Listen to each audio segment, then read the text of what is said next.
বিনা কিছু না, কৃষ্ণ নাম। আজ যে লীলাটি আমরা আস্বাদন করব, এই লীলাটির নাম হচ্ছে বৃন্দাবন নন্দন নন্দন মা যশোদা হৃদয়ের রতন কৃষ্ণ। আর একটা কৃষ্ণ রেডিমেড তৈরি হবে। এই দুখানা কৃষ্ণ, একটা কৃষ্ণ তৈরি হলো কি করে তা আমরা জানবো। আজ যে লীলাটি আমরা আস্বাদন করব, এই লীলাটির নাম হচ্ছে বৃন্দাবনের দুই কৃষ্ণ। আমার শ্রীরাম সুদাম দাম বসুদাম বটু মধুমঙ্গল প্রমুখ সখা বেষ্টিত হয়ে আমার কৃষ্ণ গোষ্ঠে যাচ্ছেন, আর রাধারানী আমার জটিলা মন্দিরে বসে আছে। কখনো কৃষ্ণ যাবে, আমি একটু তাকে দেখবো। বলুন তো মা, জটিলা কাকে বলা হয়? যার কথায় জটিলতা সৃষ্টি হয়। আর কুটিলা, যার কাছে শুধু কূটনৈতিক বুদ্ধি পাওয়া যায়।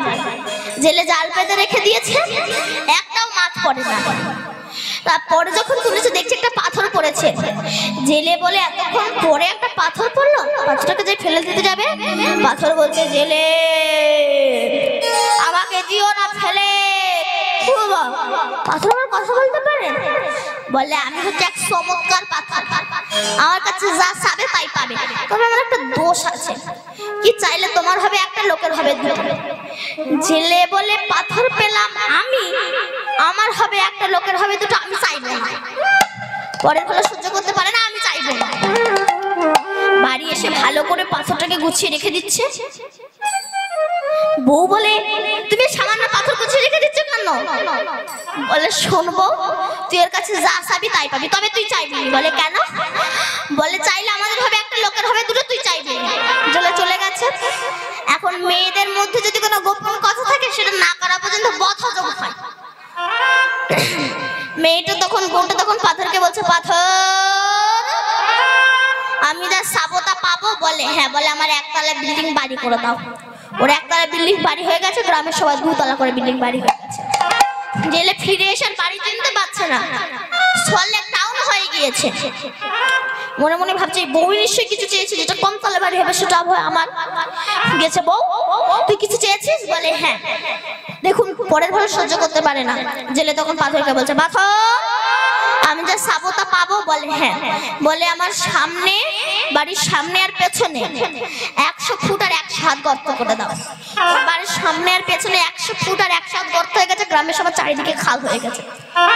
বলে আমার একটা চোখ কানা করে দাও। ওর একটা চোখ কানা হয়ে গেছে, গ্রামের সবার দুটো করে চোখ কানা হয়ে গেছে। এই জাতীয় ব্যক্তিরা পরের ভালো সহ্য করতে পারে না, এরা হচ্ছে কুটিলা। যখনই ভজন করতে যাবেন আপনাকে দুঃখ জ্বালা যন্ত্রণা পেতে হবে।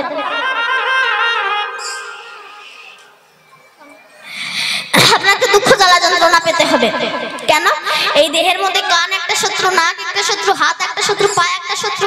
যখনই ভজন করবেন আপনাকে দুঃখ জ্বালা যন্ত্রণা পেতে হবে। আমাদের এই কান, কান চেনেন না?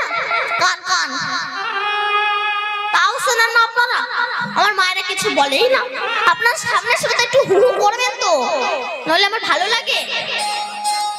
আমি যদি একাই বলি, মায়েরা ভাবছে কান চেনেন? তা বলুন। সেই কান একদিন ভগবানের কাছে দুঃখ করে বলছে, হে ভগবান, আমরা দুই কান, আমাদের নেই কোনো সম্মান। কেন? এ যখন একে দেখতে আসে তো এ ঘুরে যায়, এ যখন একে দেখতে আসে তো এ ঘুরে যায়।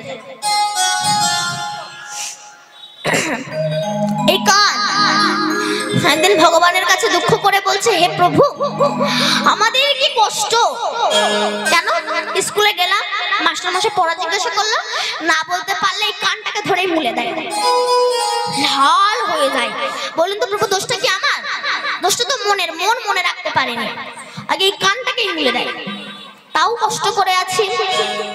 তারপর মাঠে ঘাটে যখন চাষিরা বিড়ি ধরায়, ওই বিড়ির আগুন যখন লিবে যায়, কানে গুঁজে রাখে। কি কষ্ট বলুন তো প্রভু। তাও কষ্ট সহ্য করছি। যারা কাঠের মিস্ত্রির কাজ করে, তারা কাঠে দাগ দিয়ে পেন্সিল কানে গুঁজে রেখে দেয়। ওই ভারী জিনিস আমাকে সহ্য করতে। আর মেয়েদের গান হলে তো কোনো কথাই নেই। আগেকার মায়েরা ছোট ছোট দুল পরতো, আর এখন যা দুল পরে গাড়ির চাকা পর্যন্ত হার মানবে। ছিঁড়ে পড়ে যাচ্ছে, আমার পাশে একটা ফুটো করছে। তারপর কোথা থেকে সেই জন্মের করোনা এলো, মাস্ক জন্মের ঠেসা শুরু হলো। কিছুদিন পরে দুটো খুঁটি ঢুকিয়ে দেয়। খুঁটি বোঝেন মা? বোঝেন কি বলুন তো? আমার এই মায়েরা বলবে, বৃদ্ধ মায়েরা আছে, আপনারা বলুন। চশমা, চশমা নাকে বলে, নাক বলে তোর জন্য আমার এই অসুবিধা হচ্ছে। বলুন তো প্রভু, দোষটা কি আমার? তাও কষ্ট করে আছি। আমার এই কান জনম হওয়া কোন দিন ধন্য হলো? যার কান হয়ে আছে তার যখন কৃষ্ণ ভক্তি হলো, সে যখন গুরুর কাছে গেল, গুরু যখন কান্না ধরে সেই কানে হরে কৃষ্ণ নাম দিল, সেদিন আমার এই কান জনম হওয়া ধন্য হয়ে গেল। নিতাই গৌর হরি বল। আমার রাজরানী অট্টালিকার উপরে বসে আছে। কখন কৃষ্ণ যাবে? কখন যাবে? আমি একটু তাকে দেখবো। অট্টালিকার উপরে বসে আছে। ও গো অট্টালিকার পরি বসিয়া কিশোরী ভাবিছে সে মোর মুখানে। অট্টালিকা পরি বসিয়া কিশোরী ভাবিছে সে মোর মুখানে। ও গো অট্টালিকার পরি বসিয়া কিশোরী ভাবিছে সে মোর মুখানে। আমার এই অট্টালিকা পরি বসিয়া কিশোরী ভাবিছে সে মোর মুখানে। শ্রীদাম সুদাম ভাইয়া বলো রাম। শ্রীরাম সুদাম ভাইয়া বলো রাম। শ্রীরাম সুদাম ভাইয়া বলো রাম। করত হিবে নুর্ধ্বনি, করত হিবে নুর্ধ্ব জয় রাধে। সুদাম রাম সুদাম শ্রীরাম সুদাম রাম সুদাম করত বেলুর ধ্বনি, করত বেলুর আস্তে আস্তে ধ্বনি। বলুন তোমার অট্টালিকা পরিমাণে কি? গাছের ডালে বসি? অট্টালিকা পরিমাণে পাকা বাড়ি ছাদের ওপরে। তখন তো মোবাইল ছিল না, হাইলে সব গেল। তখন তো ছিল না, তখন সাটে সুটে প্রেম হতো, চোখের ইশারায় প্রেম হতো। তাই রাধারানী অট্টালিকার উপরে বসেছে, কখন কৃষ্ণ যাবে আমি তোকে দেখবো।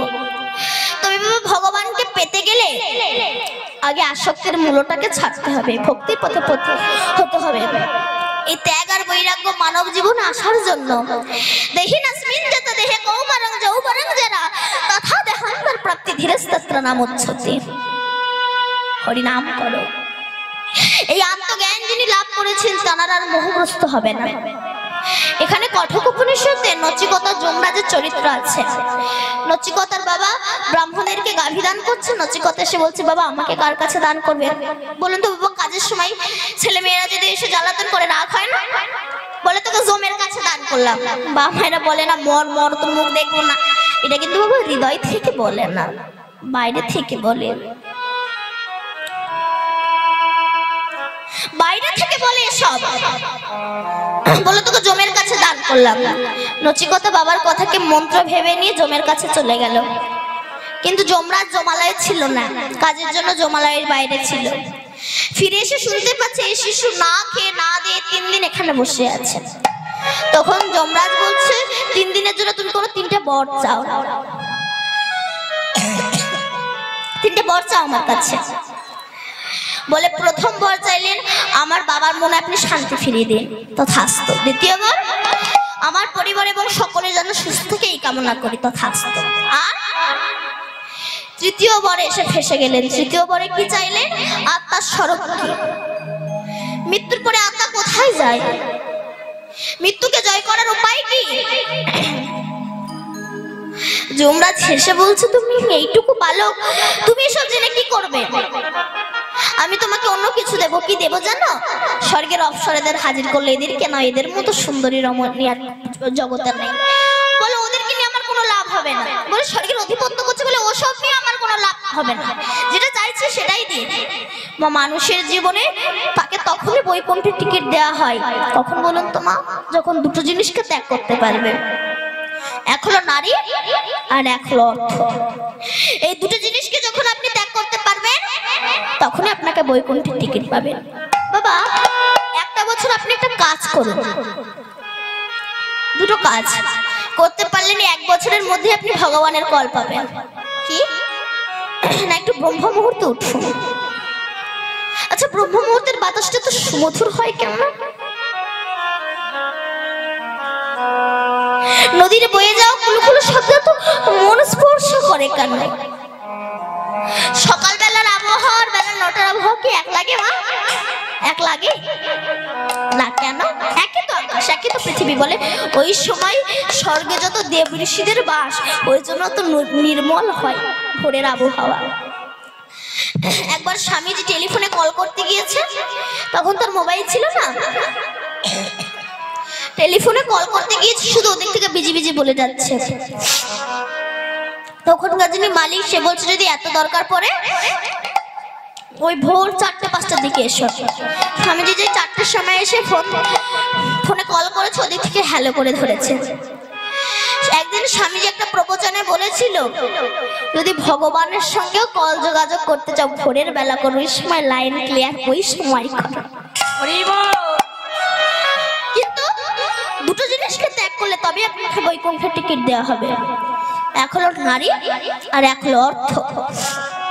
কিন্তু আমরা 70 বছরের বুড়ো, চুলকালি করবে, দাঁত বাঁধাবে, আমি কোনো বুড়ো হইনি। তখন এই যে নচিকেতা, ইনি মৃত্যুকে জয় করেছিলেন, আর ইনি ঘটোৎকচের হয়ে গেল মহানায়ক। নিতাই গৌর হরি বল। তাই আজ গোবিন্দকে পেতে গেলে তো আগে বাবা আসক্তির মূলটাকে ছাড়তে হবে। এক কৃষ্ণ ভক্ত এত নাম করা করেছে, স্বর্গ থেকে স্বর্ণ রথ চলে এসেছে।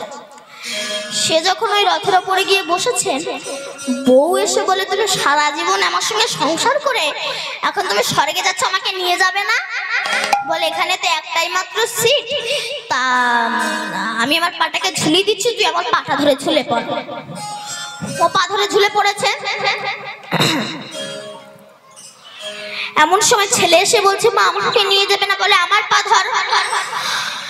নাতি নাতনি এসে বলছে মা আমাকে নিয়ে যাবে না, বলে আমার পা ধর। বউ এসে বলে কি গো আমাকে নিয়ে যাবে না, বলে তোর মেয়ের পা ধর। গ্রামের কটা বউ ছুটে এসেছে, ও দিদি তোমার সঙ্গে আমার এত চাব্য হয়, আমাকে নিয়ে যাবে না, বলে আমার পা ধর। এ বলে আমাকে নিয়ে যাবে না, বলে আমার পা ধর। এইভাবে 20-50 জন শুনছে। এখন স্বর্গে যাচ্ছে, তাও এদের গল্প শেষ হয় না। যে কৃষ্ণ ভক্তের বউ সে নিচের গুলোকে বলছে জানিস এবারে ভালো মূলো চাষ হয়েছে, স্বর্গে যাচ্ছি, আর কি মূলো বিক্রি হবে, বিক্রি করলে ভালো দামও হতো। নিজের গুলো বলছে কেমন মোটা, এক হাতে ঝুলে বলে ঠিক এরকম, আর লম্বায় যেই দেখাতে গিয়ে চিত হয়ে পড়ে গেছে। যা জমের বাড়ি স্বর্গে যা বলে যাওয়া, আগে আসক্তির মূলটাকে ছাড়তে হবে, নাহলে যেখান থেকে এসেছো তুমি সেখানেই রয়ে যাবে, তোমার গোবিন্দ ভজন হবে না। তাই গৌর হরি বল।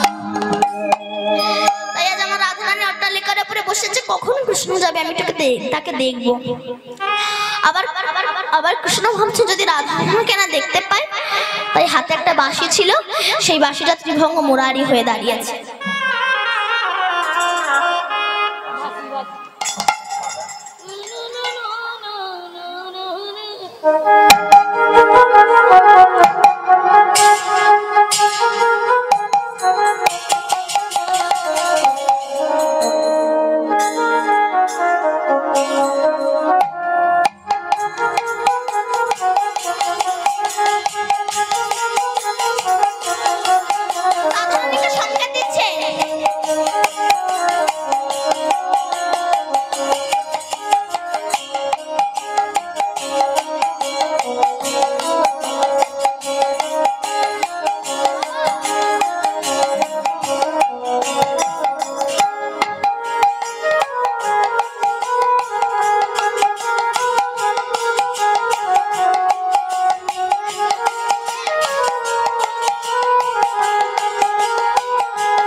বাঁশি বেজে উঠেছে।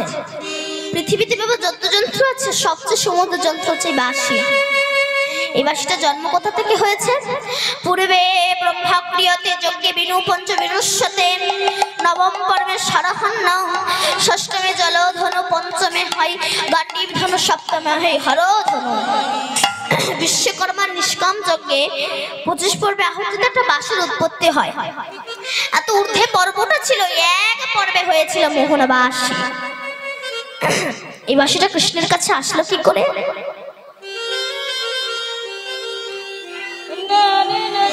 না, জনক রাজা প্রচার করেছিল এই হরধনুটাকে, মানে ধনুকটাকে যিনি ভাঙতে পারবে তাকে আমি আমার কন্যা দান করব। সবাই এসেছিল, কেউ ভাঙতে পারে। শেষে যখন রামচন্দ্র এসেছিল, হরধনু বলেছিল, প্রভু তোমাকে কষ্ট করে ভাঙতে হবে না, আমি নিজেই ভেঙে যাব। তবে প্রভু কথা দাও, একবার যদি করে তাহলে কর্মারে হাত আমাকে নামাবে না। ভগবান কথা দিয়েছিল, হরধনু তুমি ত্রেতা যুগে আমার হাতে হরধনু হয়ে থাকবে, দ্বাপর যুগে তুমি হবে আমার হাতে মুরলী, আর কলি যুগে তুমি হবে আমার হাতে দণ্ড। আর দ্বাপর যুগে তুমি যখন আমার হাতে মুরলী হবে, সে সময় এক সময় আমি তোমায় অধর অমৃত দিয়ে বাজাবো। অধর মানে ঠোঁট, আর কৃষ্ণের সারা অঙ্গই তো মধুর, মধুর ঠোঁট লাগিলে মধুর মতো বাঁশি বেজে ওঠে।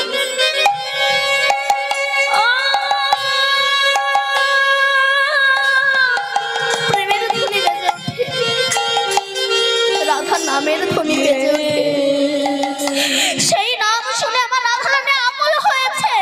ললিতা, ওই দেখ, ওই দেখ, ওরে ললিতা।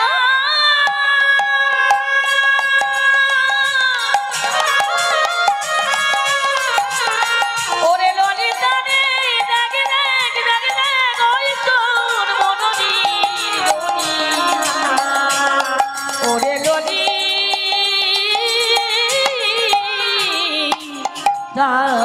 ওই দেখ, আমার মধুর বাঁশি বেজে উঠেছে। আমি আমার বাসার কাছে যাব, যেই না বাঁশির ধ্বনি শুনেছে আমার রাধারানী অচৈতন্য হয়েছে। শুনিবে নুরব স্তব্ধ মানসব, শুনিবে নুরব স্তব্ধ মানসব, শুনিবে নুরব স্তব্ধ মানসব। হইল আহিরি বালা, হইল আহিরি বালা। শুনিবে নুরব স্তব্ধ মানসব, শুনিবে নুরব স্তব্ধ মানসব। ওইরে আগিরিনি মালা, শুনিয়া আগিরিনি মালা। ওগো শাসন আহিব হে প্রাণ নাহিবে,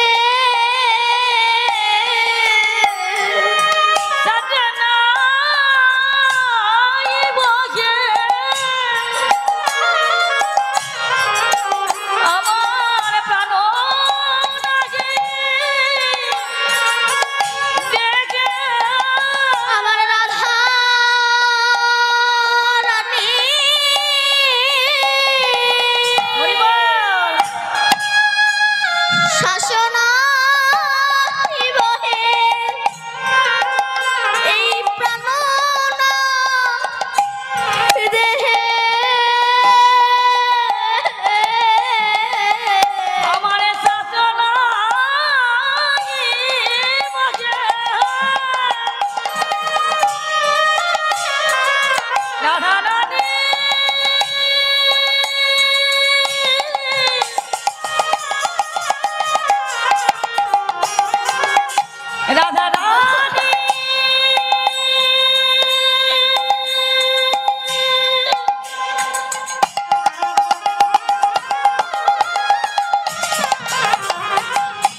এমন সময় ললিতা এসেছে। হেন কালে তথায় আসিল ললিতা, বিশাখারে লইয়া সঙ্গে